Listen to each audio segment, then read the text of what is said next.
God bless everybody today. It is November 23rd, 2022. It's 12:20 a.m. Central Time.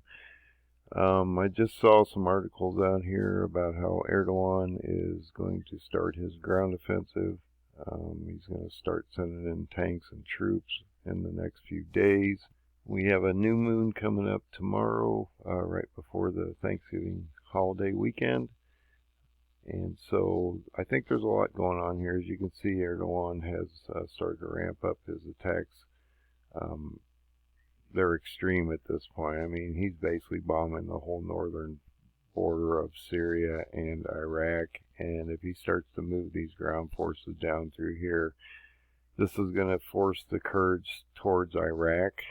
And we talk about that Daniel 8 prophecy of the Kurds basically being manipulated and somehow, and I can't tell you how the Kurds are going to join Iran, because there's so much going on out here between the protests in Iran and Turkey genociding the Kurds towards Iran here in the near future.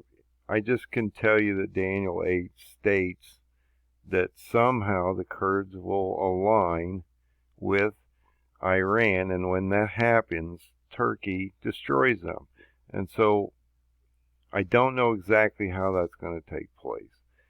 I have shown you targeted dates that reflect the paradigm that I found, and those dates are January 24th, 2023 to February 14th of 2023, where it indicates in Daniel chapter 10, verse 4 and verse 13, that we would have a 21-day war against Iran with Turkey.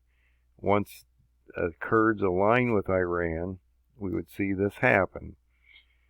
And it indicates that it only lasts 21 days, and that might be one of the reasons in Daniel 8 it indicates that it's like a whirlwind, that he doesn't that the goat destroys a ram and tramples him, and he doesn't stand a chance. That it's such a quick defeat that there's just no standing against it. So Turkey is part of NATO, and they are the second largest army in the Allied Land Command. And so they've got a lot of pull here. This is going to be something that Iran's not ready for, or the world's ready for, when Turkey unleashes this thing. And he's been getting ready for years, like a decade or more, for this invasion. And even on my paradigm, we go back into October 9th of 2019 when he did that initial invasion. And yes, he's done other invasions. There was one back in 2016, but this one was when we saw this escalation of this 30-mile buffer zone that's led us to where we are here today, and I think that's extremely important. But you can see this is not a army that you want to mess with too much, and they've got a huge air force.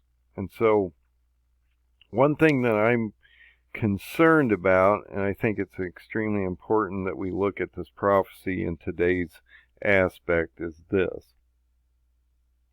So as much as Iran wants to believe that they're the drone king of the world, Turkey's been doing this for a lot longer, and they've really come a long way in their drone technology to the point where they believe that they can change the nature of warfare, as it indicates here. Now, one of the things that I think will happen is that we'll see Turkey unleash a massive drone attack, as well as Air Force and ground offensive against Iran. And something's going to happen with these Kurds. It's going to force them to align with Iran through all this madness, because the Kurds are sort of stuck in a rock and a hard place between Turkey genociding them down towards Iraq down into Iran as they're starting to migrate over the border, and all that western border of Iran is Kurdistan nations. There's about 10 to 17 million Kurdistan people in this area, and so this is causing a lot of problems for the Iran regime at this moment. So it indicates in Daniel's prophecy that we would see a 21-day war in Daniel 10.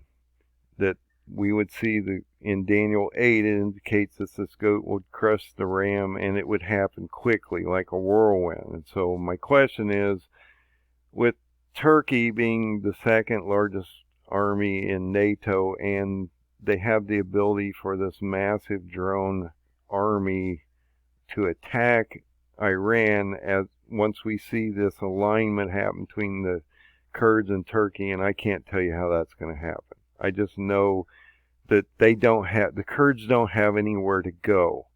There's just nowhere for them to go. They're going to have to deal with Iran, and Iran's going to have to deal with them as their streets are starting to light up, and they're actually starting to shoot people in the street. This is going to come to a head. The population's going to put a lot of pressure on the government. This isn't going away. And so it's just a cycle until there's a conclusion. The conclusion will be, first of all, the Kurds and Iran somehow will have to, I don't know if Iran will attack them and they'll, figure out how to join, but it sounds like somehow they mutually come together, and then we have this destruction by Turkey. And so this is something that I think we really need to watch.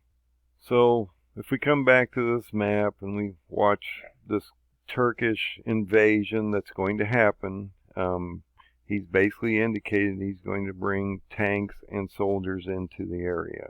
So if you go into this Rutgers article, you can see Erdogan himself, the president of Turkey, is indicating that they are going to attack with tanks and soldiers in the near future. And this is an article that has just come out, within the last few hours here. And so Turkey's not sitting on this.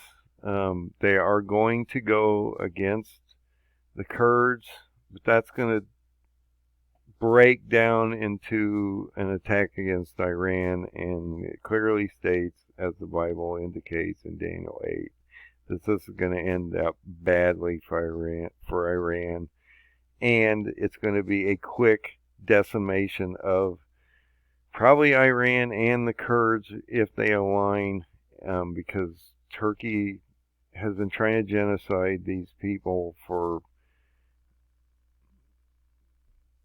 2 decades or longer. As long as he's been in there, and he's been in there almost 22, 23 years. So, God bless everybody. I just wanted to give you a quick update on this. This is moving quickly. I just reported on, over the weekend that Erdogan has started this process, and now we're already talking about a land invasion. So he does have the occupation rights through the Syrian government to do this by land and air. So this is something that's going to be in coordination with the Syrian government, but then will also be in coordination with the Iraqi government before this is done. So God bless. Find the open door, find Jesus, and have a great night.